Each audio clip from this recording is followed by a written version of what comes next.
Bonjour à tous, merci infiniment d'être ici ce matin au musée du Quai Branly à Jacques Chirac et surtout bienvenue. Je suis Angélique Delorme, la directrice générale déléguée adjointe du musée et je suis ravie de vous accueillir au nom de notre président Emmanuel Casarero et de toutes les équipes. Cette semaine est très importante pour nous, ce sont les journées solidaires et vous êtes ici pour une conférence avec des femmes d'exception qui vont, mais c'est vrai, je le pense, elles rigolent, mais c'est la modestie des femmes, ça ne va pas du tout. Pour parler justement de la question de l'inclusivité des femmes, et notamment dans les pratiques culturelles et artistiques. Le musée du Quai Branly Jacques Chirac, je ne sais pas si vous le connaissez déjà bien. En tout cas, si je peux un peu vous retracer son histoire, c'est un musée qui s'est bâti sur la question de la diversité. L'idée Jacques Chirac, c'était vraiment de donner à voir la diversité des cultures, l'effervescence culturelle dans le monde, de lutter contre l'homogénéisation culturelle et vraiment de montrer que la richesse du monde est aussi sa diversité par tous les continents qu'il représente, mais aussi plus profondément la diversité de la société, la diversité aussi des publics. C'est pour ça que notre direction des publics au musée du Quai Branly a toujours eu à cœur d'avoir une politique dans le champ social très active, très proactive. D'ailleurs, le musée a déjà gagné des prix en ce domaine. C'est donc pour nous vraiment constitutif de notre identité d'être un musée qui n'a pas de barrière psychologique. Je ne sais pas si vous avez cette statistique en tête, mais 2/3 des personnes ne vont jamais au musée. Et ça, malgré des politiques de gratuité qu'ont tous les musées nationaux. Même des jeunes, et tous les jeunes de moins de 26 ans peuvent entrer gratuitement au musée. Et hélas, ce n'est pas forcément facteur prix qui les fait venir. Il y a vraiment un sujet de barrière psychologique et certaines personnes qui ne se sentent pas accueillies dans un musée ou qui ne se sentent pas légitimes dans un musée. Et ça, c'est quelque chose qu'on ne veut pas, qu'on veut absolument abolir au Quai Branly. Et c'est très important pour nous d'organiser ces journées solidaires et à chaque fois d'essayer de creuser au plus profond une problématique. L'année dernière, on avait travaillé sur le handicap et notamment sur le spectre autistique, qui peut être aussi malheureusement une barrière à la visite de musée, mais aussi à la participation à des spectacles. Et cette année, on a voulu traiter d'un autre sujet plus précisément, qui est le sujet des femmes qui sont exclues, qui sont en situation de précarité. On a remarqué que c'était très difficile de les faire venir au musée du Quai Branly. Et on essaye de bâtir avec les groupes associatifs, des outils, d'essayer de trouver des leviers pour justement faire sauter ces verrous et les faire se sentir bien dans notre musée. J'accueille aujourd'hui la haute fonctionnaire à l'égalité, à la lutte contre les discriminations, à la diversité du ministère de la Culture, Irène Basilis. Une grande chance du ministère d'avoir cette femme d'action et d'impact et de culture à ses fonctions, qui va mener ses chantiers au nom de toute la sphère culturelle, qui animera la table ronde. Nous avons aussi Maude du Réfectorio. Je ne sais pas si vous connaissez le réfectorio, mais cet endroit est juste incroyable et permet à des personnes, même en situation de précarité et d'exclusion, d'avoir accès à une expérience gastronomique dans un lieu unique qui est l'église de la Madeleine à Paris. Et nous avons également Camille pour le groupe SOS, toute la frange culture, et Chloé, fondatrice à la tête de la Fondation des femmes. Vraiment des femmes qui sont dans le domaine culturel, des références en leur domaine. Donc je vous remercie vraiment d'être ici. Je remercie aussi la direction des publics, notamment la personne d'Esther qui se cache derrière un écran, mais qui est vraiment la cheville ouvrière, avec Medinatou qui se cache ailleurs de ces journées, ainsi qu'Olivier Gillot, le directeur adjoint à la direction des publics. On a un très beau programme sur toute cette semaine. On a notamment des actions vraiment co-construites en fait, avec les groupes associatifs qui sont représentés aujourd'hui à cette table notamment, mais aussi avec d'autres. On va organiser par exemple un concert avec des bénéficiaires du champ social. Demain, on a même un tea time avec le réfectorio qui va être vraiment axé sur des femmes en situation d'exclusion et de précarité pour permettre à une 60aine de femmes, c'est ça, d'avoir un accès privilégié au musée du Quai Branly, à un magnifique concert de l'artiste Oum, si je ne me trompe pas. On a toute une programmation qui va s'égrener toute la semaine. On vous propose aussi à la suite de la table ronde, des visites sur le plateau des collections, ce qu'on appelle le plateau des collections, c'est là où il y a les collections permanentes du musée. Une visite guidée féminin et masculin pour essayer à travers de nos collections permanentes et donc à travers ce voyage à travers les continents de comprendre aussi la dynamique homme-femme dans les sociétés dont nous sommes les ambassadeurs au musée du Quai Branly. Et une visite comptée également qui s'appelle « Les femmes au cœur du pouvoir ». C'est bien ça, Olivier ? N'est-ce pas ? Pardon, je l'ai pris off guard. Qui vous explique aussi, à travers nos objets, à travers nos œuvres d'art, les fonctions des femmes dans certaines sociétés, dans certains rituels qui sont intrinsèquement liés au pouvoir. J'en profite aussi pour dire que nous avons en ce moment, le musée du Quai Branly au Louvre à Abu Dhabi, une exposition qui s'appelle « Rois et reines d'Afrique ». Une exposition qu'on n'aurait pas forcément pensée il y a quelques années, mais qui montre aussi que les femmes sont éminemment des sujets de pouvoir. Donc voilà, je vous remercie à tous. Je vais passer la parole aux femmes qui sont aujourd'hui ici pour vous parler de leurs actions qui sont absolument incroyables. Et je laisse du coup Irène animer cette table ronde. Je vous remercie infiniment.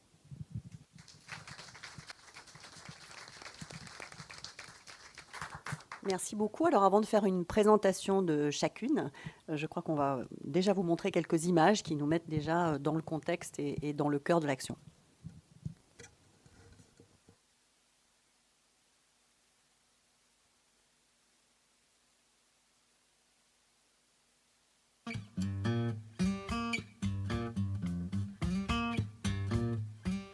J'aime beaucoup faire du théâtre et ça me donne l'énergie pour continuer ma vie.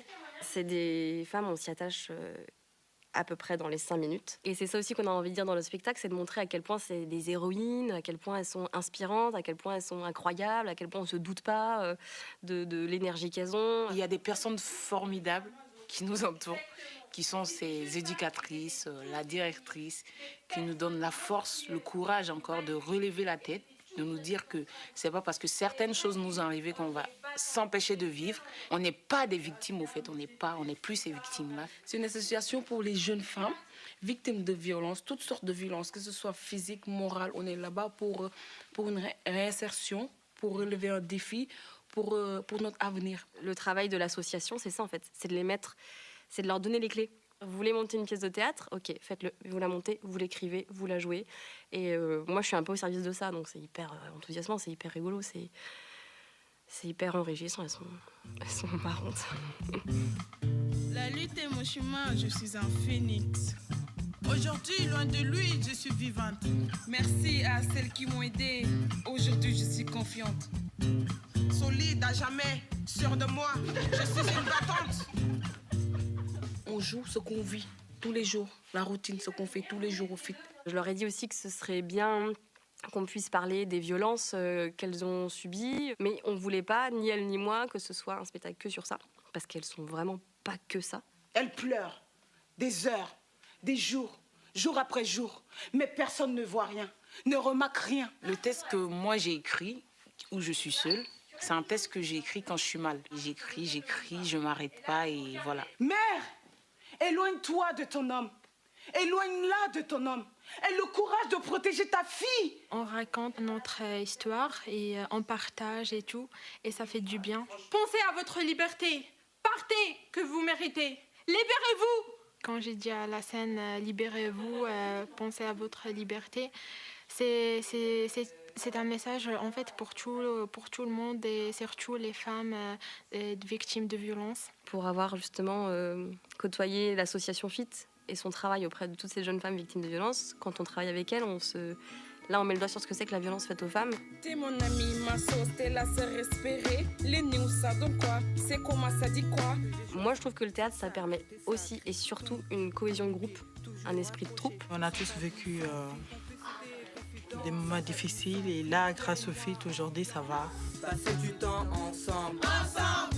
Traverser les fleuves ensemble. Ensemble. Rire et pleurer ensemble. Ensemble. Une pour toutes, toutes pour une unie. Il y a toujours une qui va tendre la main et c'est ça qui est bien. Et c'est ça qui fait notre force, d'où on parle de sororité parce que il y a cette complicité-là, cette amitié, ces liens de famille. C'est une nouvelle vie pour nous.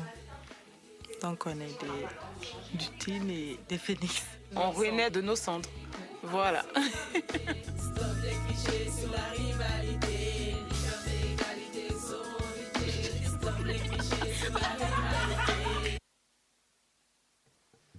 Voilà, c'était pour nous mettre dans le cœur du sujet.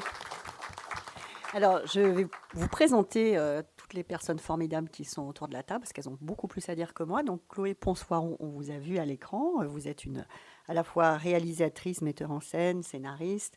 Vous avez donné des cours de théâtre et vous avez travaillé à cette association FIT, dont on voit à l'écran le travail à l'œuvre avec des jeunes femmes. Vous pourrez nous en dire un petit mot. Et vous avez aussi fondé la Fondation des femmes. Voilà, donc très engagée évidemment. Je vous laisse peut-être compléter après. Je vais faire un petit peu le tour.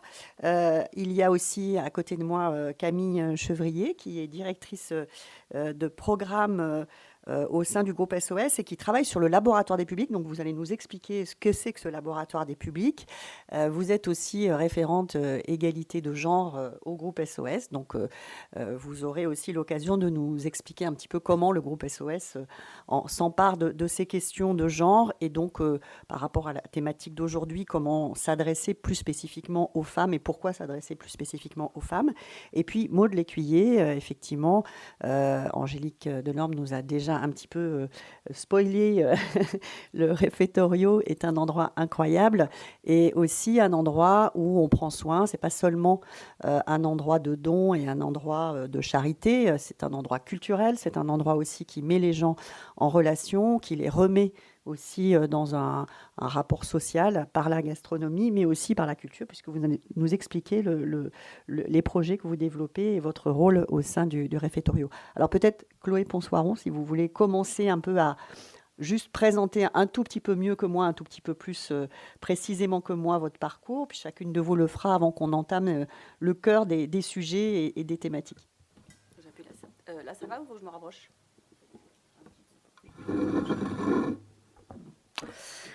Oui, bonjour. Déjà, merci pour l'invitation. Je suis ravie. De parler de ces deux sujets qui animent toute ma carrière et toute mon histoire, à savoir les femmes et la culture.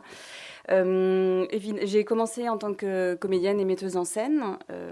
Rapidement, j'ai eu un parcours militant féministe. Donc, je suis rentrée au CA de l'association qui s'appelait Oser le féminisme au début, à sa création, où j'avais créé le groupe Culture Média, justement.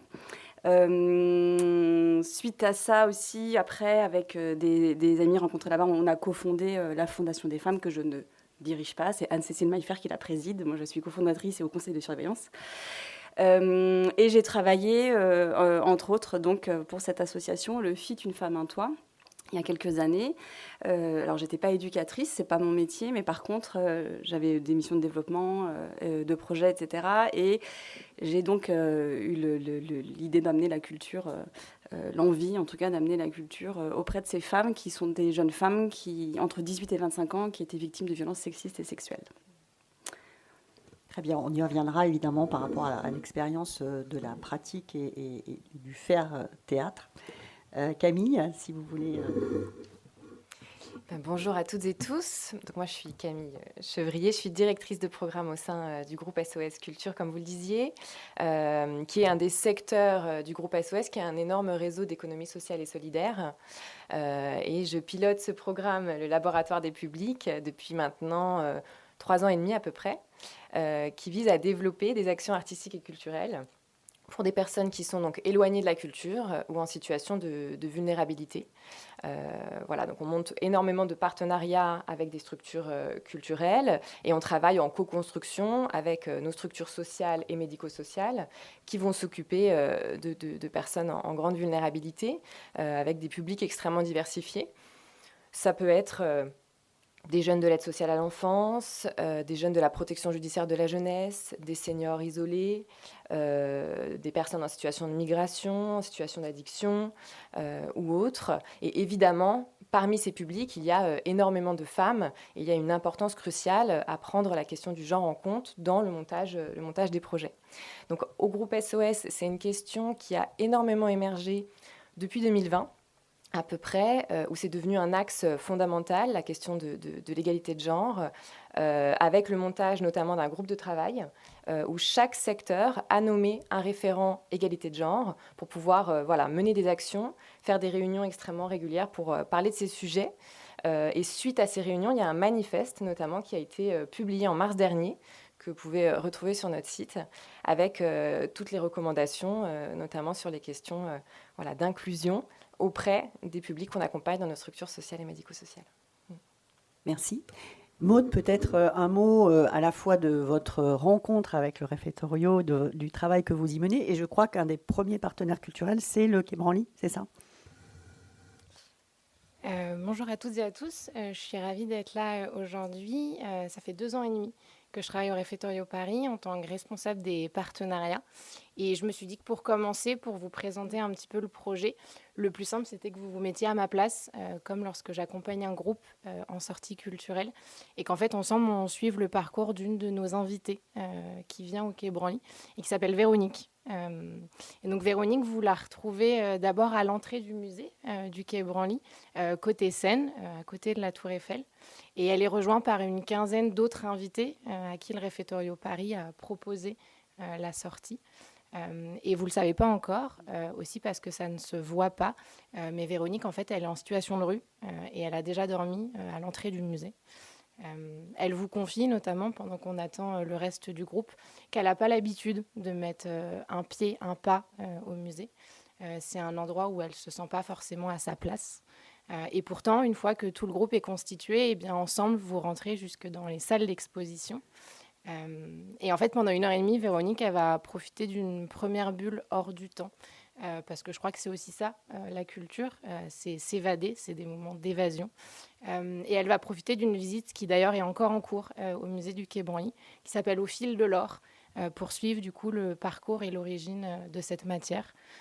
C'est une matière qui, pour vous, mais peut-être encore plus pour Véronique, elle est inaccessible, elle est un peu inatteignable. Et pourtant, pendant cette 1h30, Véronique, elle va la toucher du regard, cette matière. Et grâce à la guide, elle va pouvoir poser plein de questions autour de l'exposition. Et à la suite de la visite, Véronique, elle prend la route du Réfectorio Paris. Donc, elle traverse une grande partie de la capitale. Elle passe par les plus grands monuments. Elle passe aussi par la place de la Concorde, immense, grande, qu'elle traverse, elle et ses grandes boutiques de luxe. Et là, elle arrive place de la Madeleine. On ne sait pas trop d'ailleurs si c'est une église, si c'est un monument historique. Et dans sa crypte, Véronique, elle va être accueillie par Mathilde et Margot, qui sont nos 2 responsables de salle, qui connaissent son prénom et qui l'invitent à prendre place à la table qui lui a été réservée pour ce soir-là. Et elle n'est pas toute seule, Véronique, ce soir-là, parce qu'elle est accompagnée de 85 autres invités, toutes et tous en situation de précarité, qui sont orientés par des associations partenaires. 45% de femmes, d'ailleurs, dans ce service. Et on va lui proposer un menu gastronomique et anti-gaspillage, et pas n'importe quel menu ce soir-là, parce qu'on va y retrouver de l'or. On a un chef invité, Alan Guéham, qui a ramené ses épices, qui sont considérées comme l'or en cuisine, et même littéralement des feuilles d'or qu'on retrouve sur le dessert. Et rapidement, en fait, Véronique, elle va prendre en photo tous les temps du menu, exactement de la même manière qu'elle a pris en photo en fait toutes les œuvres d'art, toutes les autres œuvres d'art qu'elle a retrouvées l'après-midi. Et en fait, je crois que c'est ça, le Réfectorio Paris. C'est ce pari un peu fou que de faire des passerelles entre le beau et le bon, de remettre de la dignité aussi au cœur des projets de solidarité alimentaire et remettre de la culture partout, du musée jusqu'au bout du restaurant. Voilà un petit peu une brève présentation. Merci beaucoup. Et donc, on l'a entendu aussi tout à l'heure dans la présentation qu'a fait Angélique, de nombreuses personnes ne fréquentent pas les musées, même quand ils sont gratuits. Donc, comment on fait pour dépasser un petit peu les barrières qui sont... Et de quoi parle-t-on? Quelles sont les barrières qui sont devant ces personnes qui se sentent exclues, qui ne se sentent pas à l'aise, qui se sentent peut-être intimidées?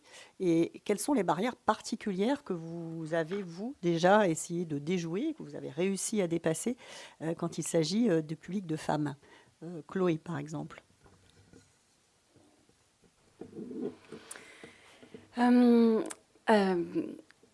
j'étais donc au FIT, je me suis attelée à essayer d'amener la culture au FIT et puis d'amener les jeunes femmes du FIT à la culture. C'est mon dada, c'est ma passion. Je suis convaincue que la culture, etc., les discours qu'on connaît. Et évidemment, c'est des publics avec lesquels c'est pas facile de travailler. Et je m'en suis rendu compte tout de suite. Je n'étais pas non plus née la dernière pluie. Je côtoyais quand même ce monde-là. Et les freins les plus communs qui ont été évoqués, c'était ce sentiment d'illégitimité. Les publics précaires et particulièrement les femmes pensent qu'elles n'ont pas leur place et je crois que dans plein d'endroits c'est pas complètement infondé leurs sentiments, leurs sensations, c'est-à-dire que j'avais mis en place le fait de les amener au théâtre une fois par mois. Donc je négociais des invitations ou des tarifs très bas que je faisais financer le cas échéant pour pouvoir les amener au théâtre. Et par ailleurs, dans un même temps, j'étais prof de théâtre avec des jeunes, des jeunes collégiens, dans un établissement privé du 15e arrondissement. Et j'allais aussi au théâtre avec eux, je les amenais aussi au théâtre. Je faisais la même démarche, sauf que c'était des mondes opposés. Et je me rendais bien compte que quand je rentrais dans une salle avec 15 gamins, fils d'avocats, de médecins, bourgeois, déjà éveillés à ça, blancs pour la plupart, et que quand j'allais au théâtre avec les jeunes femmes du FIT et qu'elles n'avaient pas les codes bourgeois qui sont les codes dans un théâtre, qu'elles n'étaient pas blanches pour la plupart, et ben je voyais bien qu'on n'était pas accueillis de la même manière, que les gens étaient plutôt rassurés à l'idée que je sois moi avec eux et avec elles, pardon. Et du coup, c'est pas juste un sentiment d'illégitimité, c'est aussi effectivement un monde, la culture, que j'aime plus que tout, c'est ma passion, mais pour autant j'ai un regard là-dessus quand même. Il y a plein d'actions formidables qui sont faites, comme au musée du Quai Branly, d'accessibilité, de gratuité, ce qui n'est pas toujours le frein premier en fait. Mais il y a aussi comment on les accueille, comment on fait comprendre à ces personnes qu'elles ont toute leur place dans un théâtre, que l'art et la culture, initialement, c'est politique, c'est justement pour tout public qu'on est... Initialement, le théâtre, on se levait, on criait, on jetait des trucs sur scène quand on n'était pas content, c'était le peuple, quoi. Donc, les grands monuments cossus et bourgeois, c'est chouette, mais du coup, à un moment donné, ça crée quelque chose de bourgeois, justement, qui exclut les gens précaires. Donc, c'est tout un travail avec elles pour les rassurer, et puis aussi pour leur dire, moi, ça m'est arrivé, donc je les ai emmenés voir, évidemment, du théâtre plus accessible, plus facile, plus commun, et puis petit à petit, on allait voir des trucs un peu plus pointus, puis j'hésitais pas à leur dire aussi en sortant, j'ai rien compris. Et c'était bon, j'ai rien compris. Ah bah nous non plus. Et du coup, il y en a certaines des fois qui disaient ah bah si, moi j'ai compris que ça. En fait, de dédramatiser la culture, c'est-à-dire garder évidemment le beau, l'esthétique, ce qui fait que ça nous sort du monde, mais dédramatiser les choses. Le théâtre, c'est aussi des one-woman shows. Le cinéma, c'est aussi Marvel. Et le musée, c'est aussi le musée de l'illusion et de la magie. Et du coup, montrer qu'on peut rentrer par plein d'endroits et désacraliser ça, et pour qu'après, un jour, elles aillent à la Comédie Française en se sentant légitimes, en comprenant, ou alors en sortant en se disant « j'ai rien compris », mais sans se sentir nulle pour autant. Et alors, j'aimerais demander à Maud, puisque quand on a échangé pour préparer cette rencontre, vous m'avez expliqué que quand les gens venaient au réfectorio, ils se préparaient. Donc, en fait, c'est étonnant parce qu'on peut ne pas avoir les codes pour aller au spectacle ou au musée et craindre de ne pas connaître les codes, mais quand on va au restaurant gastronomique, même si on n'a jamais été, on a les codes. Exactement. Nos invités, ils ont, parce qu'on parle bien d'invités au Réfectorio Paris, ils ont deux manières de venir. Soit ils viennent en groupe avec les professionnels de leur centre d'hébergement, de leur accueil de jour, soit ils viennent quotidiennement, donc une fois par semaine, sur un jour fixe pendant 6 mois. Et donc en fait, c'est noté sur leur agenda. Ils se préparent. Et les femmes surtout, moi j'ai grand plaisir à les voir arriver. Elles ont mis leurs plus belles tenues, elles brillent de partout, elles sont parfumées. Et c'est leur moment à elles, rien que pour elles. Elles peuvent aussi, une fois par mois, inviter la personne de leur choix. Et de la même manière que vous et moi, on a la chance de pouvoir inviter des proches, des amis au restaurant. Eh bien, nos invités, notamment les femmes qu'on accompagne, le peuvent aussi. Et donc, elles prennent en effet très rapidement ces codes. En fait, les codes d'un restaurant, l'alimentation, on les a toutes, on les a tous. C'est quelque chose qui rassemble, c'est quelque chose de commun. Et on le retrouve en effet au Réfectorio, ouais. Et alors Camille, par rapport à cette question de comment on fait venir, comment on amène, vous travaillez aussi évidemment avec des travailleurs sociaux et vous travaillez aussi pour un peu comprendre, connaître, essayer de détecter un peu ce qui peut déclencher la sortie. Vous pouvez nous expliquer un petit peu comment vous travaillez pour vaincre un peu les réticences et trouver les angles d'attaque pour donner envie. C'est vrai que nous, tout le travail qu'on fait, il va être vraiment co-construit avec les structures sociales et médico-sociales et avec les travailleurs sociaux qui ont une expertise parfaite au niveau de leur métier et qui ont une connaissance des publics qu'ils accompagnent. Donc pour lever les freins et les barrières, il y a cette notion de confiance qui est hyper importante et de partir des besoins des publics qui sont accompagnés. Donc ça va être des réunions régulières en amont des propositions des sorties, ça va être des temps d'échange informels, des moments où on écoute la parole de l'autre, où on est vraiment non pas dans une condition descendante, mais vraiment dans un projet qui est coporté. Et c'est là qu'on arrive à avoir des leviers en partant des envies et de se dire qu'est-ce qu'on a envie de faire aujourd'hui, qu'est-ce que vous avez envie de faire aujourd'hui et de pouvoir monter les projets en fonction. Je trouve que c'est vraiment la meilleure manière de porter les projets. Alors, je crois que vous avez fait une petite étude avec Action contre la faim pour bien connaître le public, particulièrement de femmes qui fréquentent le Réfectorio. Qu'est-ce que ça vous a appris, cette petite étude ? En effet, quand on voulait parler des freins et qu'on voulait comprendre les freins, on avait envie de partir de chiffres. Et le Réfectorio Paris, il est né il y a 7 ans. Et au fur et à mesure, il s'est structuré. Aujourd'hui, c'est 550 associations partenaires qui nous orientent leur public. Et fin 2023, avec les équipes du Réfectorio Paris, en fait, on se rend compte que sur chaque service, on accueille 45% de femmes et 5% d'enfants.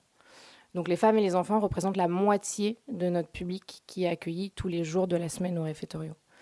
Et en fait, on s'est dit, on a envie de mieux les connaître pour derrière mieux les accueillir. Et c'est pour ça qu'on s'est réassocié avec Action contre la faim. On avait déjà fait une enquête avec eux en 2021 sur l'entièreté de notre public. Et 2024, on a voulu du coup se concentrer sur l'accueil des femmes et des enfants. Il y a eu une enquête qualitative et quantitative. C'est environ 130 questionnaires qui ont été distribués à des femmes, une dizaine à des enfants. Il y a eu des groupes de parole aussi qualitatifs. Et de ça ressort des chiffres principaux qu'en effet vous pouvez retrouver à l'écran. Je ne vais pas toutes et tous vous les citer, mais il y en a 4 qui sont importants selon moi. Le premier, c'est qu'on a 50% des femmes interrogées qui vivent en hébergement précaire. 66% d'entre elles touchent moins de 1 000 € par mois. 10 n'ont aucun revenu. La moitié, quasiment 50%, sont en situation de souffrance psychologique élevée. Et 38% sont en situation de faim sévère ou modérée. Et de tous ces chiffres, en fait, on peut, je crois, en déduire 3 freins principaux, notamment à l'accès à la culture. Le premier, qui est peut-être le plus important, c'est le frein aussi financier. En fait, nos invités, notamment les femmes, elles pensent que les musées, c'est payant, qu'ils sont tous payants, et qu'en plus, ils valent cher. Moi, j'ai une invitée qu'on accompagne avec le Secours catholique qui est venue me voir à la fin d'une sortie et qui m'a dit, mais en fait, Maud, moi, je pensais que les musées, c'était que pour les riches. Et j'avais tort. Et donc, il y a un énorme travail qui est fait de la part des musées pour les rendre, et des théâtres, pour les rendre plus accessibles. N'empêche qu'il y a quand même ce premier frein-là à l'entrée du musée. Chloé, vous en parlez aussi, bien sûr, le frein psychologique. Et ça revient à ce que je disais dans mon introduction, ce manque de légitimité, ce manque de confiance, de ne pas se sentir à l'aise dans ce genre d'endroit, qui est un frein très important. Et enfin, il y a pour moi aussi le frein de la priorisation du besoin, au sens où comment est-ce qu'on propose une activité culturelle à une femme qui vit à la rue et à une femme qui ne mange pas 3 repas par jour. En quoi on en fait une priorité. Et c'est vrai que dans notre enquête, on se rend compte que seulement 20% des femmes interrogées ont déjà participé à une de nos activités culturelles. Et pourtant, la culture apparaît comme le 3e besoin non alimentaire après l'hébergement et l'aide administrative. Donc en fait, c'est un vrai besoin, c'est une vraie envie de la part des femmes qu'on accompagne, et pourtant seulement 20% y participent. Donc avec ACF, on s'est dit, OK, qu'est-ce qu'on fait maintenant à partir de ces chiffres-là, à partir de ce constat-là? Il y a eu plein de recommandations qui ont été amenées, et notamment celle du coup de mieux et plus développer le volet culturel. Et c'est ce qu'on fait depuis 2024. Du coup, aujourd'hui, c'est 2 tea time par mois qui sont dédiés aux femmes.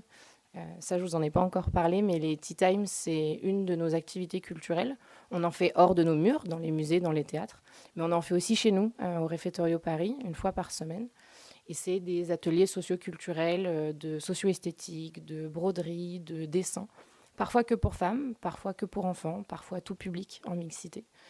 Et donc 2 par mois aujourd'hui sont dédiés aux femmes qu'on accompagne. Et c'est aussi des sorties du coup dans des musées, dans des théâtres qui sont aussi dédiés 100% aux femmes. Notamment demain du coup au musée du Quai Branly où on a en effet 60 femmes avec des associations partenaires qui vont profiter d'un tea time dans le théâtre de Verdure, s'il fait beau, on l'espère. Profiter d'un tea time avec un chef pâtissier invité, Valentin Sevilla, après avoir vu un concert. Et ça, c'est aussi plusieurs fois régulièrement dans l'année des temps dédiés aux femmes qu'on accompagne. Donc voilà à peu près les freins et les premiers leviers. Et parmi les freins, est-ce que pour vous, il y a d'autres freins liés aussi? Alors, on a vu effectivement les questions de priorité que soulevait Maud. Est-ce que vous voyez d'autres freins aussi dans les publics avec lesquels vous travaillez? Nous, un frein qui revient souvent, c'est vrai que la question de la maternité, de la garde d'enfants, qui est toujours très très présent. Il y a beaucoup de femmes qu'on accompagne qui sont mamans, qui sont parfois mamans même très très jeunes. Et cet espace qu'on ne peut pas se dédier à soi puisqu'on doit le dédier à quelqu'un d'autre est souvent un sujet. Donc l'idée, comment on lève ce frein aussi, comment on peut, avec les structures culturelles, adapter les horaires, adapter les formats pour pouvoir avoir le temps de déposer son enfant à la crèche ou à l'école le matin et d'aller à la visite par la suite. Idem sur les horaires de soirée, ou alors proposer des alternatives de garde. En tout cas, c'est vrai que c'est un sujet qui revient beaucoup. Je sais pas, Chloé, si tu voulais. Et Chloé, peut-être aussi comment on s'autorise, enfin justement comment on fait pour dépasser ça. Ouais. Et en fait, ça me fait rebondir. Il y a aussi un truc, c'est que ce qui a été dit en introduction, c'est que je crois que c'est une personne sur 4 va au musée. En fait, c'est déjà en fait, il y a quelque chose qui donc les freins qu'on a dans la société en général, elles ont les mêmes déjà, ces personnes-là, mais elles les ont puissance 10. Donc la garde d'enfants, sortir le soir, rentrer tard le soir, si on habite loin. Il y a évidemment la question financière, évidemment. Il y a aussi l'histoire de non-mixité. Ça marche beaucoup mieux quand les femmes sont entre femmes. Et nous, avec la Fondation, on avait fait un travail qui s'appelait Un abri pour toutes, où on avait travaillé dans les centres d'hébergement pilotes de l'association Aurore pour savoir comment étaient accueillies les femmes victimes de violences et comment était pensée la mixité. Et en fait, on s'est rendu compte que les femmes, elles sont très actives. C'est elles qui demandent souvent à faire des activités, c'est elles qui sont présentes, c'est elles qui font le plus de choses. Mais dès qu'il y a des hommes, elles s'échappent. Donc, il y a l'histoire de la non-mixité, je pense que c'est aussi important. Et puis, et c'est vrai qu'en plus, on veut absolument les amener à aller au musée, etc. Mais moi, mon conjoint, il est allé au théâtre la première fois avec moi. Et il avait 26 ans et personne ne lui a dit « ce serait bien que tu ailles au théâtre quand même, c'est vachement bien pour toi, pour te construire ». On a aussi ce truc un petit peu de vouloir coller ça en mode bon samaritain, bonne samaritaine. Alors moi la première, parce que moi je voudrais emmener tout le monde, je force mon fils à aller au théâtre, ça le saoule, mais je le force parce que j'ai ce pouvoir-là. Mais sinon, c'est vrai qu'il y a aussi ce côté d'aller les forcer pour dire c'est important, faut y aller, ça je... Mais peut-être leur apprendre à aimer.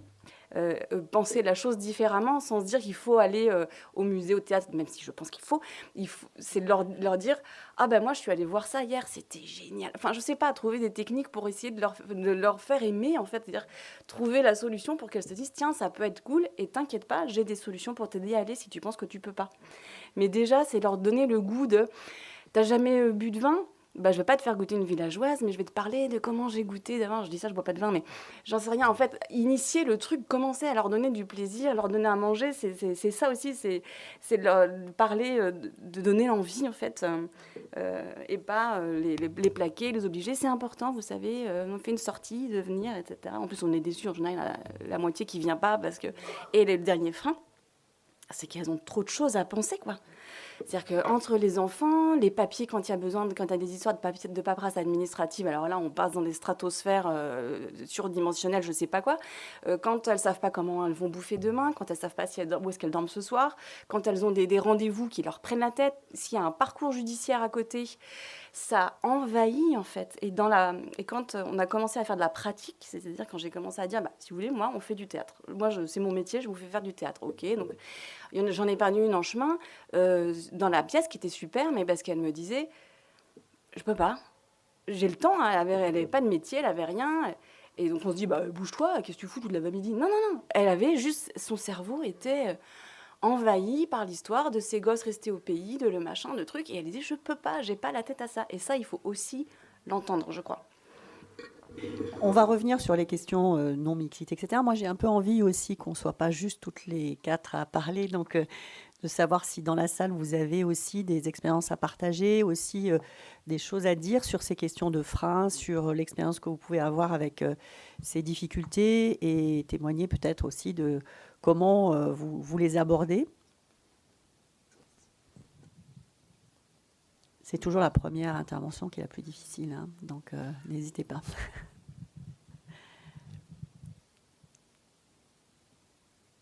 Vous allez le regretter parce qu'on va continuer. Vous savez, nous, on a plein de trucs à dire. Hein, donc,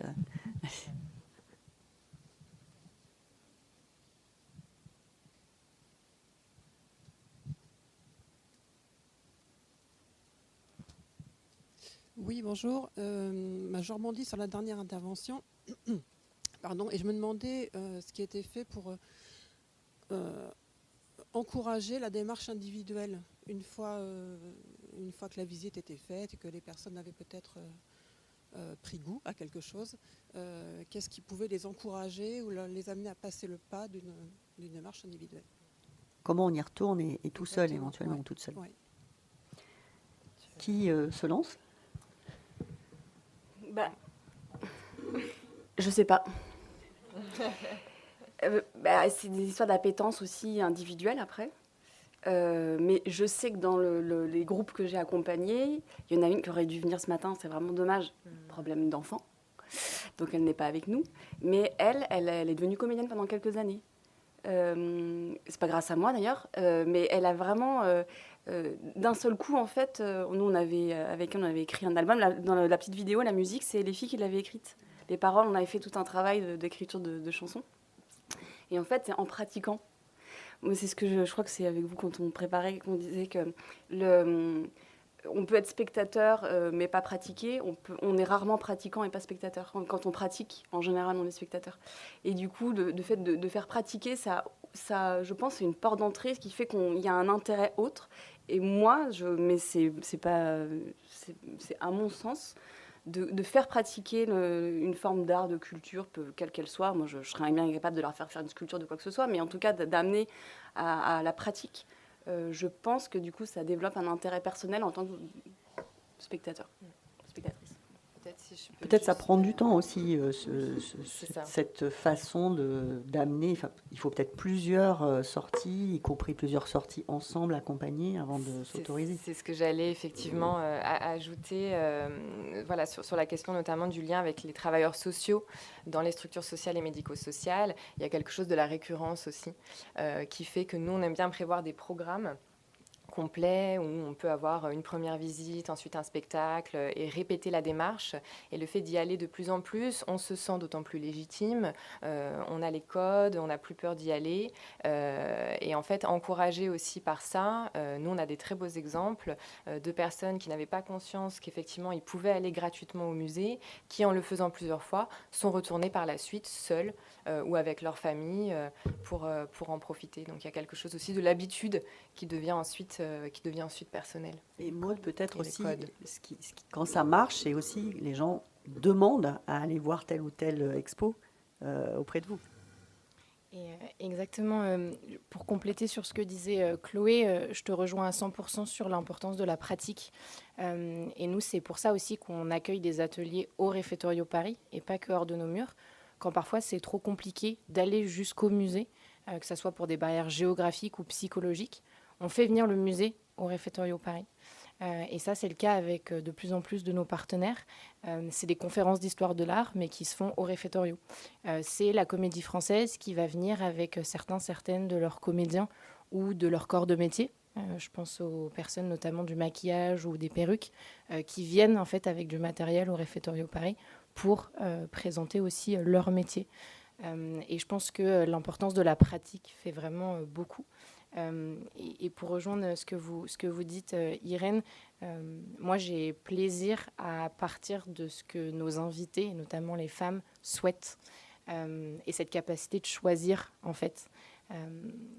Pour vous mettre à ma place, en fait, tous les soirs, je déambule dans les salles et je vais de table en table à la rencontre des invités. Et je leur propose, en fait, toute notre programmation du mois. Et donc, j'ai du théâtre, du musée, de la danse, du cirque.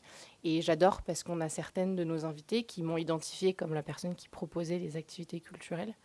Et quand je m'assois, elle me dit « Maud, j'espère que tu as du théâtre. Je veux que du théâtre ce mois-ci. » Et j'adore en fait partir aussi de leur exigence, si même je puis dire, de ce goût-là, que de vouloir aller au théâtre. Et en effet, de ne pas imposer la sortie, jamais, et de proposer différentes choses. Et parfois, il n'y a rien qui leur plaît, et c'est super. Et je leur dis, je reviens vers vous le mois prochain.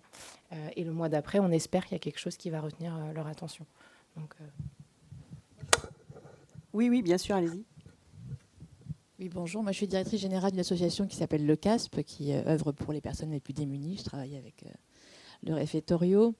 Moi, je pense que ce qui manque aujourd'hui cruellement, ce sont des moyens dans les associations de solidarité. La culture, je pense qu'on est absolument convaincu de son bienfait. En revanche, pour réussir à faire en sorte que la culture soit présente, qu'on puisse proposer le plus de choses possible pour que le choix soit au rendez-vous, eh bien, il faut pouvoir travailler l'offre culturelle, aller à la rencontre des diverses institutions artistiques et culturelles. Et pour cela, aujourd'hui, on a des équipes qui sont très nettement insuffisantes.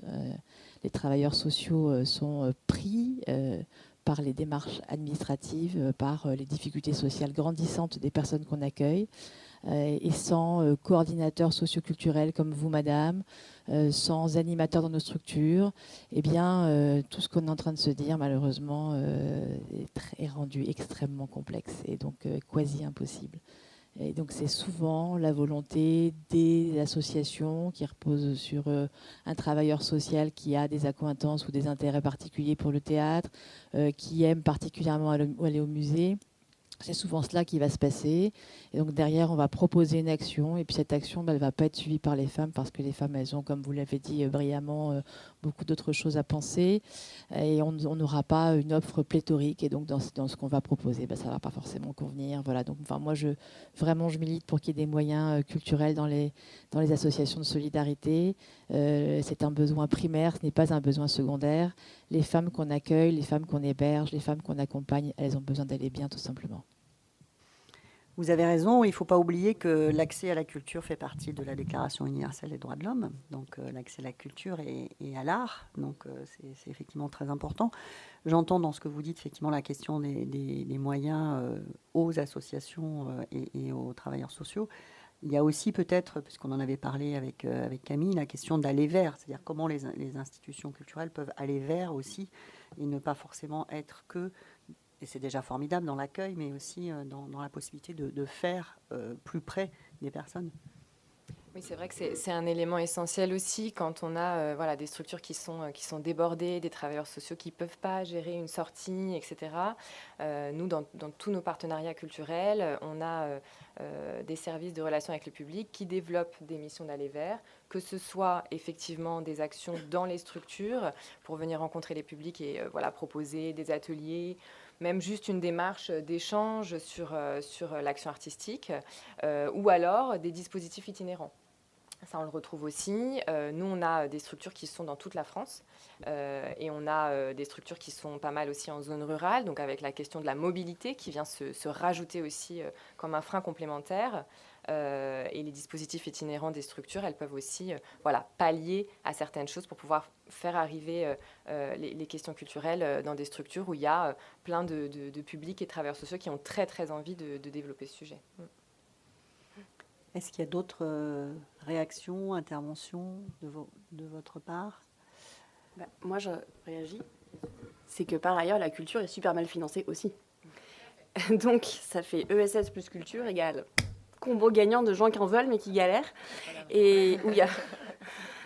voilà. Et du coup, dans la culture, maintenant, il y a aussi un autre truc, c'est que souvent, on va nous demander, on va nous financer la même chose, voire moins, mais en nous disant de faire 17 actions sociales par ailleurs à côté. Et à chaque fois, on a... Oui, mais et on se retrouve avec le même problème. Donc c'est un truc, mais tout le monde a envie, tout le monde veut bien, mais c'est vrai que c'est un truc qui tourne en rond un peu. Allez-y, je vous en prie.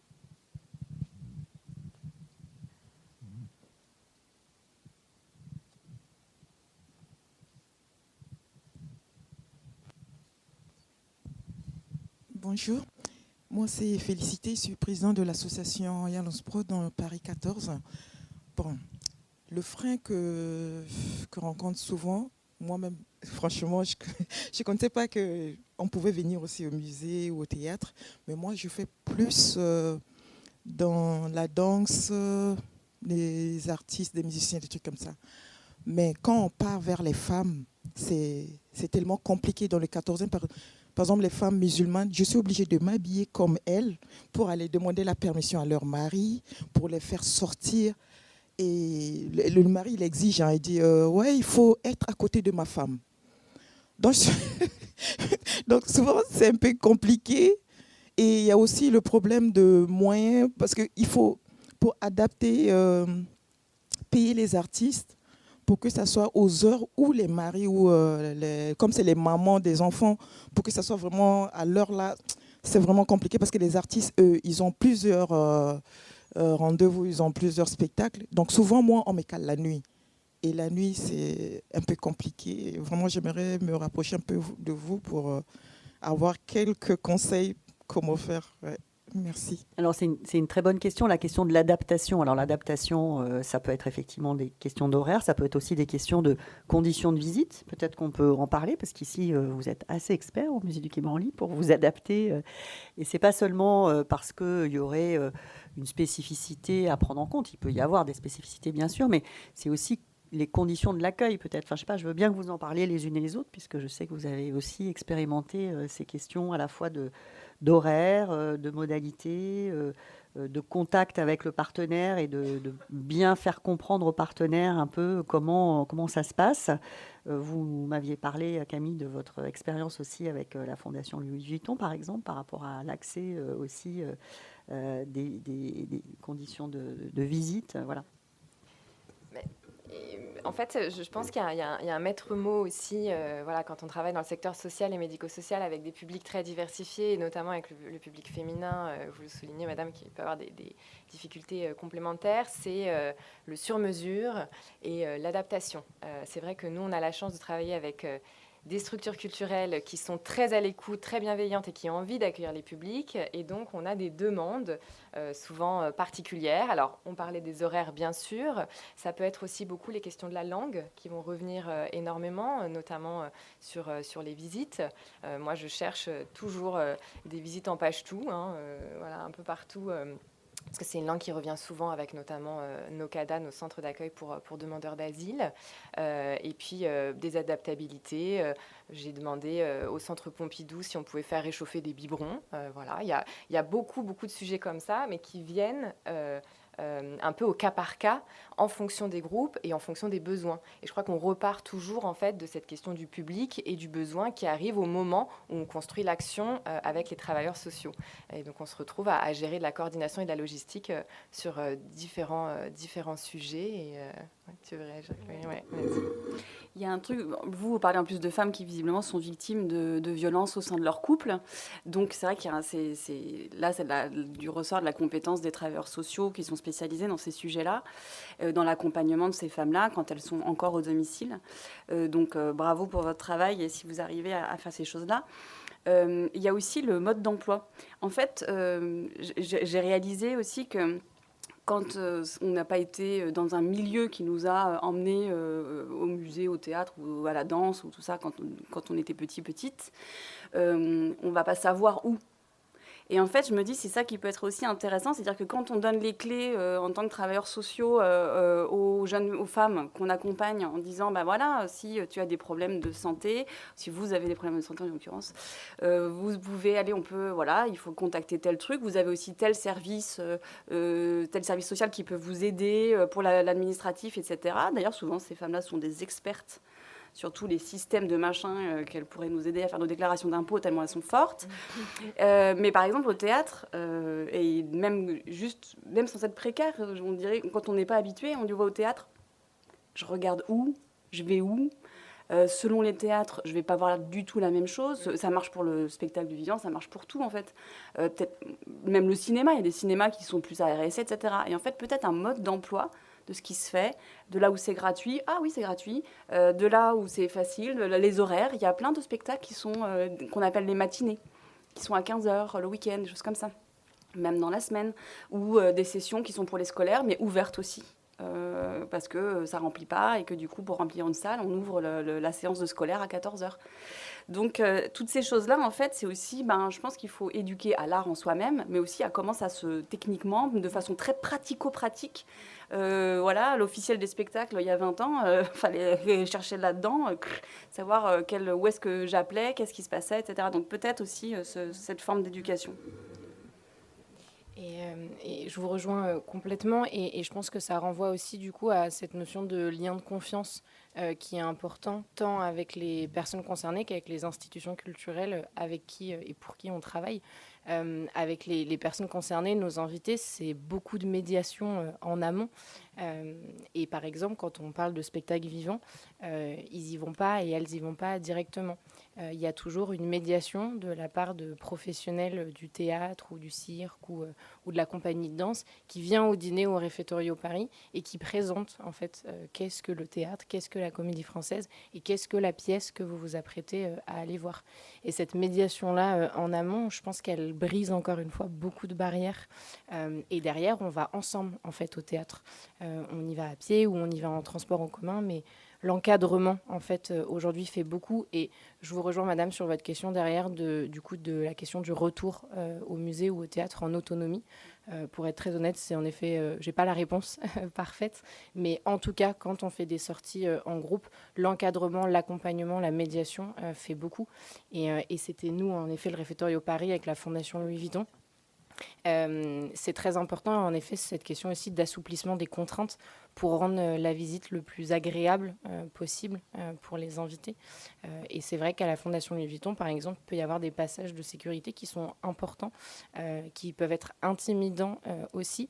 Et donc, du coup, nous, on travaille étroitement avec les partenaires pour passer entre les mailles du filet, ou alors les agents de sécurité, mine de rien, sont très sensibilisés et très formés aujourd'hui à ces enjeux-là.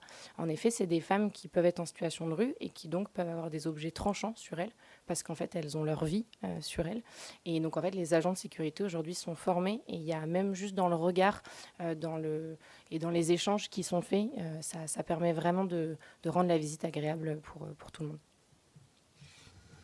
Et est-ce qu'on se sent pas mieux quand on est en groupe aussi? Est-ce que c'est pas aussi, parce qu'effectivement, à un moment, ça, ce qui est idéal, c'est de pouvoir dire à Maud, moi, j'aimerais quand même bien qu'il y ait un peu plus de musique ou un peu plus de théâtre, ou aller voir une expo photo.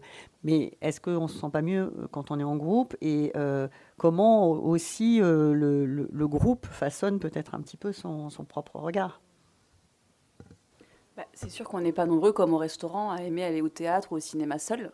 Enfin, moi, je fais partie de cette bande-là, mais en général, les gens me disent « Ah bon, mais moi, je suis contente ». Mais c'est vrai que c'est des pratiques qui peuvent se faire à plusieurs, et je pense que le groupe aussi désacralise aussi, parce que si on peut en parler avec des gens, on peut dire j'ai aimé, j'ai pas aimé, quand c'est des gens du même groupe social, du même milieu, du même endroit, ça peut aider. Évidemment, il faut que le groupe soit sympa, mais... Moi, je voudrais qu'on revienne aussi sur un sujet qu'a abordé Chloé, c'est la question mixité, non-mixité. Comment vous vivez ça?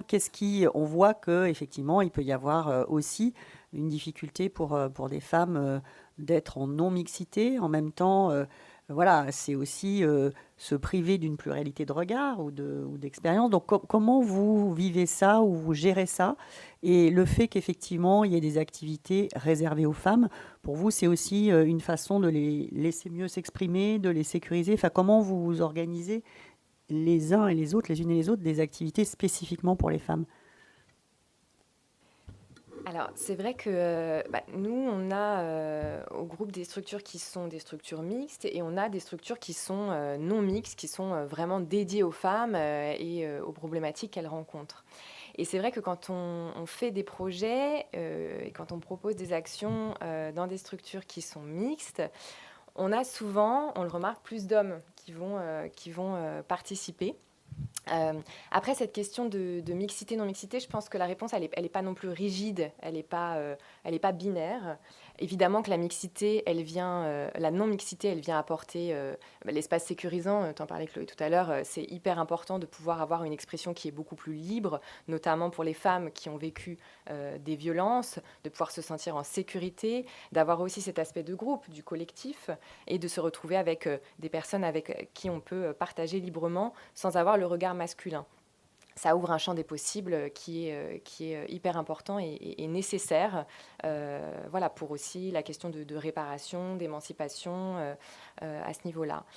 Évidemment, la mixité en elle-même, elle est aussi intéressante sur d'autres enjeux puisque le collectif est important et ça peut aussi apporter un espace, quand il est bien cadré, notamment par la médiation dont tu parlais, Maud, d'avoir un moment aussi pour exprimer qui on est, s'exercer à affirmer sa parole et à se mouvoir dans le monde, comme on le ferait dans la société, qui est de fait un espace mixte où les hommes et les femmes vivent ensemble. Donc c'est aussi un moyen d'avoir un exercice face au réel quand on a pu subir des traumatismes et qui peut être cadré de manière bienveillante.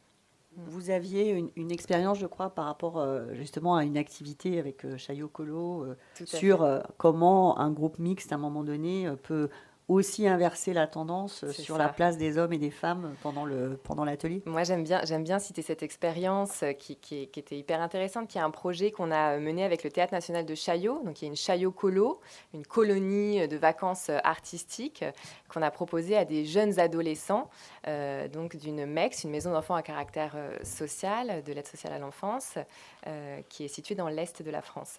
Et on a fait une semaine de résidence artistique avec un danseur artiste associé du Théâtre de Chaillot, avec un groupe mixte, donc des jeunes hommes et des jeunes femmes. Et moi, j'étais là pendant toute la semaine, et c'est vrai qu'au début de la semaine, le premier jour, on a souvent des jeunes filles qui sont plus réservées, plus timides, qui prennent moins de place dans l'espace, face à des jeunes garçons qui vont avoir tendance à être un peu plus chahuteurs ou parler plus fort. Voilà. Et au fur et à mesure de la semaine, on voit que la dynamique s'inverse avec la médiation de l'artiste, qui était exceptionnel et qui donne cette autorisation et qui donne la confiance par la danse, en l'occurrence dans le cadre de ce projet-là, de pouvoir se mouvoir dans l'espace, de pouvoir prendre sa place, de pouvoir dire qu'on est légitime d'être là et que de faire un battle de breakdance le vendredi devant tout le monde, c'est OK et ça permet de récupérer aussi son pouvoir d'agir et la place qu'on a avec son corps et avec sa voix. Et c'était assez impressionnant ce qu'on peut voir en une semaine en termes de transformation. Imaginez si on fait ça pendant des mois et des années, on change le monde. Est-ce que vous avez aussi des expériences pour changer le monde? Non, mais en fait, vous avez aussi tout un volet d'activités qui sont plus tournées vers les femmes, qui vient aussi de l'étude dont vous nous avez parlé tout à l'heure. Donc vous sentez qu'il y a ce besoin aussi de pause et de bulle, je crois que c'était aussi le mot qui était employé tout à l'heure, pour se retrouver un petit peu soi. Exactement. Je rejoins Camille. Je pense qu'il y a les deux qui sont importants, des moments en mixité et des moments en non-mixité choisis. Moi, ce que je peux témoigner, c'est que nos ateliers Tea Time de socio-esthétique qui ont lieu une fois par mois au Réfectorio Paris, ils sont que entre femmes et c'est des moments qui sont hyper précieux. C'est la même association qui fait ces ateliers depuis de nombreuses années avec la même présidente, Faten, qui est là à chaque atelier et qui revoit aussi souvent les mêmes invités, les mêmes femmes. Et au fur et à mesure des mois, même des années, on peut dire, il y a un vrai lien de confiance qui s'est créé.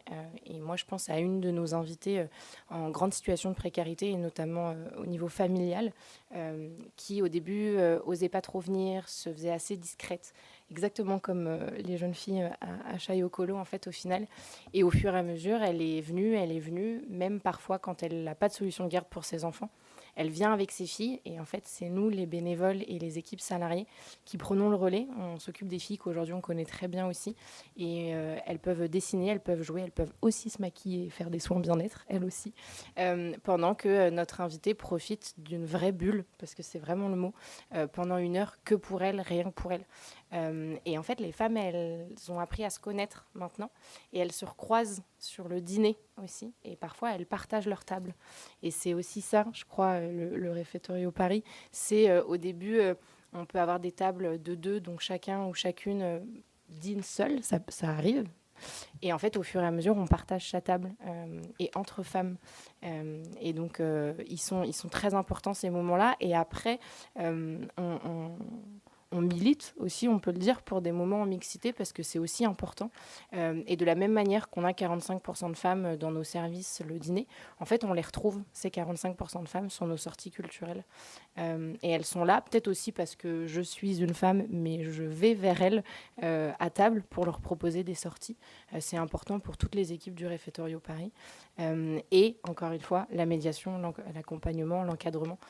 On est au courant aussi qu'on peut y avoir des situations délicates, quand des femmes ont vécu des choses qui nécessitent un accompagnement encore plus important.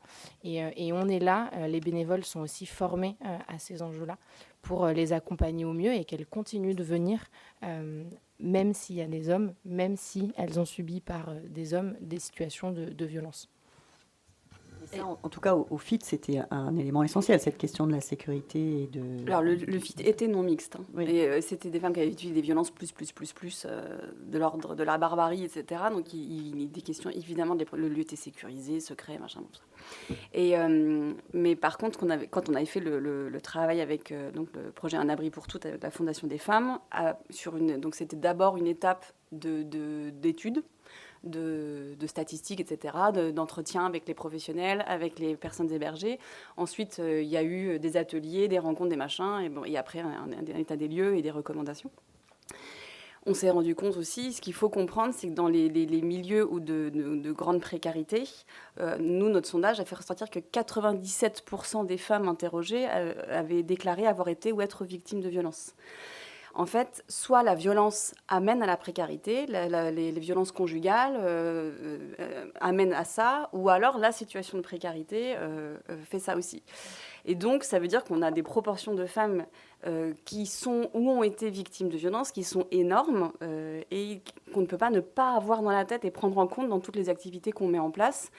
Et donc la non-mixité, c'est une étape qui, à mon avis, est essentielle, parce que par ailleurs, entre femmes, il y a une sorte de tranquillité, selon les traumas qu'on a vécus, puis même sans avoir vécu ce qu'elles ont vécu.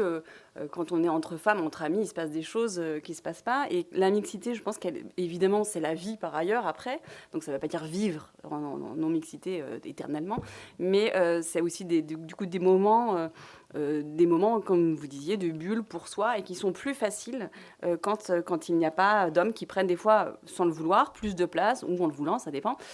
Et par contre, quand c'est très bien accompagné, là, du coup, c'est aussi... je pense qu'en fait, c'est aussi un travail de cette non-mixité, c'est de ramener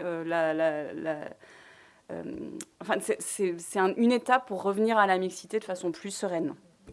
Et de toute façon, moi, je suis dans le métro, il n'y a que des femmes, je me sens bien. C'est pas la même sensation que quand il y a des hommes qui lisent leur journal, hein, mais c'est naturel, quoi. Donc, d'autant plus pour des femmes en grande vulnérabilité. Est-ce que la salle a des questions aussi par rapport aux différentes expériences qui sont évoquées avec nos invités? Allez-y, je vous en prie, je ne sais pas si le micro est...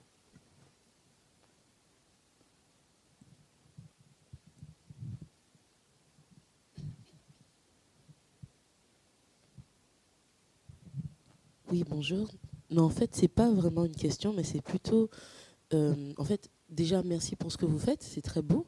Vous travaillez avec un public en situation de précarité, la plupart du temps des femmes qui ont vécu des violences, qui ont subi des choses atroces dans leur vie. Est-ce que vous avez de beaux moments de reconnaissance où vous revoyez le public quelques années ou quelques mois après et des témoignages de ce que vous leur avez apporté qui a changé dans leur vie? Voilà, c'est ce que je voulais savoir. Est-ce que le retour d'expérience est tout aussi magnifique? Peut-être qu'on peut parler de l'expérience de Yidi, qui aurait dû être avec nous aujourd'hui. Voilà. C'est dommage qu'elle n'ait pas été là. Yidi, c'était une jeune femme qui était accueillie au centre et du coup que j'ai côtoyée dans mon travail. C'est elle qui est devenue, qui a eu quelques années, elle a travaillé pour le metteur en scène qui s'appelle Ahmed Madani, dans un spectacle qui s'appelle Flamme, qui était un très très beau spectacle, vraiment super, qui était très chouette. Je l'ai recontactée avec cette table ronde. J'avais recontacté aussi Siam qu'on a vu dans la petite vidéo, qui est super, qui m'avait dit si on peut refaire du théâtre, des trucs comme ça, etc. Et Yidi était née en France avec aucune difficulté de français. Siam, c'était différent, donc il y a aussi le français, en fait, c'est la barrière des langues qui est hyper importante. D'ailleurs, dans le spectacle, on avait Kandal, qui était une jeune fille sri-lankaise qui parlait pas un mot de français. Et c'était aussi adapter ça mettre sur scène une jeune femme qui parle pas français. C'était très intéressant. Bref. Et j'avais contacté Siam dans un premier temps puisqu'elle apparaissait et elle était super heureuse. Et je pense que c'est une jeune femme. Elle pouvait pas malheureusement, mais c'est une jeune femme qui du coup est allée au théâtre par elle-même après. Ça a vraiment, je pense, changé sa vie. Et il dit malheureusement c'est dommage qu'elle soit pas là parce qu'en plus elle est super, elle est vraiment intéressante. Oui, ces lieux-là, à titre personnel, moi, je ne pense pas avoir révolutionné leur vie, mais je pense que ces lieux-là, ces espaces-là, de toute façon, elles arrivent à un endroit de leur vie qui est tellement tout en bas qu'après, si le travail est bien fait, ça ne peut que aller mieux. Elles ont des boulots, des familles, une vie plus calme, disons. Est-ce qu'elles sont heureuses dedans? Je leur souhaite, mais voilà. Peut-être nous dire aussi par rapport au groupe SOS, puisque vous avez d'autres activités que les activités culturelles, mais vous avez un programme qui est assez intéressant d'aide aussi à entrer dans des métiers et notamment qui restent quand même un peu en prise avec la culture, parce que les métiers du patrimoine. Oui. Oui, ça rejoint un peu cette question de la vie plus globale et comment, à travers les actions, on peut travailler aussi sur l'intégration socio-économique. Et nous, on a un programme qui s'appelle Bao for Her, qui est un programme de Bao formation en lien avec notre association Actavista, qui propose des chantiers d'insertion, notamment sur la question de la restauration dans les métiers du patrimoine. Donc toujours axé culture, mais là vraiment axé métier de la culture. Comment les personnes qui sont très éloignées de l'emploi, qui sont en grande précarité, peuvent rentrer dans le secteur culturel par le biais d'un métier. Et donc Bow for Her, c'est vraiment un dispositif qui est destiné aux femmes éloignées, aux femmes en grande vulnérabilité, qui propose différents axes sur ce sujet-là, avec évidemment déjà des formations pour les formateurs et les formatrices, pour déconstruire aussi les stéréotypes, pour travailler sur les enjeux de discrimination. Il y a aussi toute une sensibilisation qui est faite auprès des prescripteurs de travail, donc ça va être les missions locales, ça va être France Travail, les écoles de la deuxième chance. Et puis on a tout un volet de sensibilisation pour les femmes pour qu'elles puissent découvrir ces métiers-là, pour leur affirmer que ce ne sont pas des métiers masculins, que ce sont bien des métiers qu'elles peuvent faire avec une bonne formation sans aucun problème. Et il y a des métiers merveilleux dans les métiers de la restauration du patrimoine. Et puis, à côté de ça, dans ce programme-là, il y a des ateliers théâtre aussi qui sont proposés aux femmes, qui permet, toujours sur le volet culturel, de travailler sur la confiance en soi, sur l'expression, sur sa place et sa position dans un espace qui vient évidemment se refléter aussi socialement parlant ensuite. Voilà, c'est un beau programme qu'on aime bien porter parce que cette question de l'inclusion socio-économique, elle vient aussi travailler la question de la liberté. On reprend son pouvoir d'agir et on reprend sa liberté à ce moment-là. Peut-être une chose qu'on n'a pas abordée, c'est comment aussi prendre en compte la culture de l'autre. Et aussi, c'est intéressant parce que le musée du Quai Branly, c'est un voyage dans le monde et dans les cultures du monde. Donc, il y a aussi cette capacité à travailler. Alors, je crois que vous le faites aussi au réfectorio pour mettre en couleur aussi parfois certaines parties du monde au niveau gustatif. Il y a aussi comment travailler sur l'expression qu'il peut y avoir par rapport au pays d'origine des publics que vous touchez au niveau de SOS. Vous pouvez nous en parler un petit peu ? Oui, bien sûr. Donc le volet culturel au réfectorio Paris, il est né il y a presque 4 ans avec le musée du Quai Branly. C'est ici que tout a commencé. Et au début, c'était des visites, du coup, suivies d'un dîner au réfectorio. Chaque visite est forcément suivie d'un dîner, comme chaque pièce de théâtre ou de danse est forcément précédée d'un dîner. C'est toujours important de poursuivre ce moment de partage. Et en fait, toujours avec le musée du Quai Branly, il y a 3 ans, on a voulu aller encore plus loin dans ce lien culture-gastronomie. Et donc, on a créé des parcours où, en fait, on retrouve la thématique de l'exposition dans l'assiette. Et c'est ce que je vous racontais dans mon introduction avec l'exposition au fil de l'or. Et aujourd'hui, c'est découlé avec beaucoup de nos partenaires culturels, environ une dizaine. Avec la Fondation Louis Vuitton, encore une fois, il y a eu l'exposition Rothko. Eh bien, les assiettes étaient Rothkoisées, si je puis dire, avec des chefs étoilés à chaque fois sur 3 dates qui ont relevé ce défi-là aussi, parce que les chefs invités, et ça me permet de parler d'elles et de parler d'eux aussi, ils viennent au réfectorio Paris, bien sûr pour la démarche solidaire, mais aussi pour la créativité et la créativité culturelle que ça représente derrière. Ils ouvrent les frigos à 15h et ils doivent mettre l'artiste Rothko dans leurs assiettes. Comment est-ce qu'on fait ? Et c'est un vrai défi aussi pour elles et pour eux. Et c'est pour ça qu'ils viennent. Donc voilà, on fait ça avec beaucoup de musées et on commence à le faire aussi avec des théâtres. Et au groupe SOS, vous allez un peu plus loin encore sur l'expression aussi culturelle et l'apport que la personne peut avoir aussi avec son propre regard sur sa culture. Tout à fait, puisqu'on est vraiment sur une logique d'échange et la question de la culture de l'autre, elle est évidemment essentielle.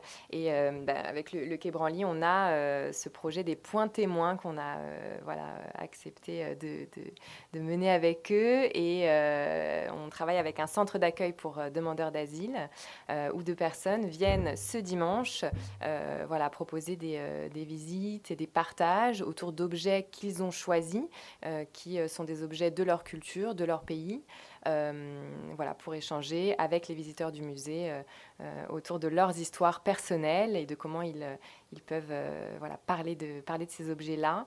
Ça a été un très beau travail mené avec le musée parce qu'il y a eu des visites régulières pour faire venir les différents publics, pour leur présenter le musée, pour leur donner envie et pour leur donner aussi cette confiance de pouvoir parler en public, ce qui n'est pas forcément évident. Et on est ravis de les retrouver ce dimanche dans les collections. Ce sont eux les médiateurs. Et c'est eux qui parlent de leur culture et de leurs objets. Est-ce que vous avez des questions ou des témoignages? Allez-y. Oui, moi je voulais simplement... Déjà, merci beaucoup pour cette conférence qui était très intéressante. Et je voulais simplement revenir sur le frein de la garde d'enfants, parce que autant la non-mixité peut être choisie la plupart du temps, autant souvent il n'y a pas l'option d'une garde au sein des associations qui sont déjà prises par plein d'autres choses. Parfois des mères peuvent être sollicitées pour garder des enfants, mais c'est une vraie question à la fois au niveau de l'expérience de visite, parce que souvent... Déjà, ça veut dire venir avec des poussettes, notamment si c'est des visites réservées aux femmes, ça veut dire venir avec plusieurs poussettes. Donc ça change, comme nous, on peut être mal à l'aise avec notre enfant qui pleure dans sa poussette. Là, si on a 4 poussettes avec des mamans, ça change les choses. Également, les musées ne sont pas forcément adaptés, comme ils ne sont pas adaptés à la visite de personnes en situation de handicap en fauteuil roulant. C'est parfois très compliqué à mener.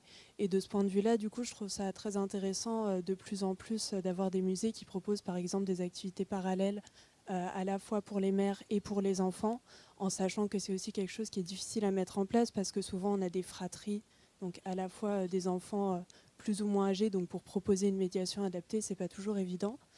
Et je voulais juste peut-être partager une expérience personnelle.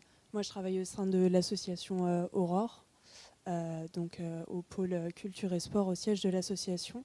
Et récemment, on a mené un projet avec le château de Vincennes autour du soutien à la parentalité, où l'idée était de permettre à des mères de créer un compte pour leur enfant. Et étonnamment, les différentes séances qu'on a menées au château de Vincennes, on a vraiment cherché à séparer le groupe d'enfants des mères, parce que aussi... comme on peut le ressentir quand des femmes sont mélangées aux hommes, quand les mères sont avec leurs enfants, souvent l'enfant prend toute la place. Souvent les mères considèrent que l'activité est destinée à leur enfant et pas à elles. Et du coup, le fait de créer 2 temps séparés, où chacun crée quelque chose pour l'autre, les mères pour leur enfant et les enfants pour leur mère, et à la fin d'avoir ce temps de restitution en groupe, je trouve que ça a à la fois permis de leur laisser toute leur place et au même temps de créer ce temps d'échange. Donc c'est chouette de pouvoir mener de plus en plus ce genre de projet. Voilà. Ouais, c'est très intéressant comme expérience. Vous voulez réagir peut-être par rapport à des vécus aussi d'activités ou de sorties prévues avec enfants? Juste pour dire que je vous rejoins complètement, c'est un vrai sujet aussi qui se pose et c'est peut-être l'étape qu'on a envie de passer au Réfectorio Paris avec nos partenaires culturels, parce que ça me fait penser pareil à un témoignage d'une de nos invitées qui vient tout le temps avec son enfant de 7-8 ans et je continue de lui proposer des sorties culturelles. J'ai souvent des refus à cause de solutions de garde, mais je continue d'y aller. Et il y a quelques sorties qui ont marché, qui ont pris, et elle est venue me voir à la fin pour me remercier, mais en effet pour m'exprimer que c'était souvent des sorties pour famille que je lui proposais. Et elle m'a dit, mais moi aussi j'ai envie d'aller au Louvre, moi aussi j'ai envie d'aller dans tel ou tel endroit. Et à ce moment-là, j'avais pas la réponse parfaite, ou en tout cas j'en avais, mais il y avait le problème de la garde. Et donc parce que le père est absent du schéma familial, et donc c'est elle, et c'est souvent le cas, qui récupère la garde à 100%. Et donc je sais aussi que de plus en plus de musées commencent à faire ce dont vous avez parlé. Je pense à la Cité des Sciences aussi, où il y a la Cité des Enfants. C'est un endroit aussi qui permet un retour en autonomie, parce que tu peux avoir toute une visite de la Cité des Sciences, et il y a un endroit notamment au niveau de la bibliothèque où peut y avoir des sessions d'aide administrative, et il y a des avocates qui peuvent être là à certains moments de la semaine pour te soutenir dans tes dossiers. Et quand on parle de ça à nos publics, en fait, ils retiennent et ils peuvent y retourner par ce biais-là, sauf qu'en fait, ils sont déjà dans la Cité des Sciences, donc derrière, pourquoi pas aller faire un tour dans une expo pendant que j'y suis. Et donc, ces espaces-là, en effet, dédiés aux enfants pour permettre aux groupes de parents, et donc 90% les mères, c'est en train de se mettre en place, et c'est quelque chose qu'on soutient et qu'on a envie de pratiquer les prochains mois. Et à la fois, les enfants, des fois, c'est le chemin d'entrée. Elles y vont pour leurs enfants. Parce qu'elles, elles ne se sentent pas encore autorisées à prendre du temps pour elles. C'est quand même la culture féminine de donner du temps aux autres et peu à soi. Donc des fois, les enfants, c'est la porte d'entrée. Il y a effectivement de plus en plus je vois à la Philharmonie, ils font plein de trucs pour les ateliers pour les enfants, la musique, etc. Donc ça peut être des portes d'entrée. Néanmoins, comme la Cité des enfants, c'est des endroits où les parents doivent rester avec les enfants. Et donc, effectivement, une solution de garde, de temps en temps, là, je vois au TPM à Montreuil, il y a une séance où il y a une garde pour les enfants. Ça, et déjà, en 2009, à Oser le féminisme, on disait qu'il fallait du babysitting. On n'avait pas réussi à le mettre en place. Et vraiment, et ça, c'est vrai que c'est un peu le nerf de la guerre, ça. Même pour nous. D'autres questions dans la salle ?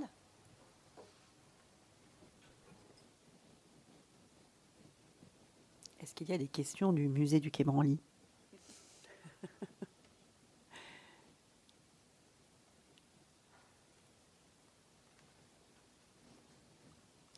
Écoutez, moi, en tout cas, j'étais ravie de vous rencontrer parce que c'était vraiment très riche, ces échanges très intéressants par rapport aux expériences que vous vivez, qui convergent quand même, évidemment, sur des constats partagés, mais avec quand même à la fois cette idée que, d'abord, il faut être persévérant et persévérante, il faut aussi travailler sur le temps long, il faut travailler aussi sur des éléments qui permettent à la fois de faire des propositions, mais de tenir compte des choix et des envies des personnes. Je crois que ça, c'est très important, cette question de partage, quand même, à un moment donné.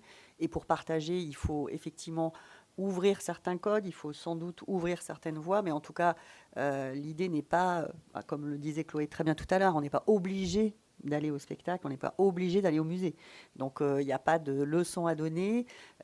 Mais par contre, cette question de reprendre le contrôle de sa vie, de pouvoir décider, cette question de la dignité aussi qu'on a beaucoup évoquée, et de faire partie aussi d'une société, même si avec toutes les difficultés, les embûches et les discriminations dont on a pu être victime. Donc je crois que ça, c'est très important.